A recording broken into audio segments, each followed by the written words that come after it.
मसाजोग गावचे सरपंच संतोष देशमुख यांची 9 डिसेंबर 2024 रोजी निर्घृण हत्या करण्यात आली। या हत्या प्रकरणातील फरार मुख्य आरोपी असलेल्या कृष्ण आंधळेचा ठाव ठिकाणा समोर असल्याची धक्कादायक बातमी समोर आली आहे। पोलिसांना चकवा देऊन नाशिकमध्ये फिरत असल्याची माहिती मिळाली।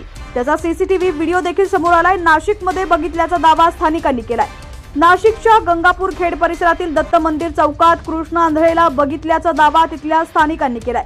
त्यानंतर आता तातडीने पोलीस घटनास्थळी दाखल झाले असून पोलिसांकडून या प्रकरणी शोध कार्य सुरू आहे।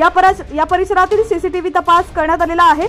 एका दुचाकीवर कृष्ण आंधळे आणि आणखी एक साथीदार या ठिकाणी सकाळी 9:30 वाजता दिसल्याचा दावा स्थानिकांनी केलाय।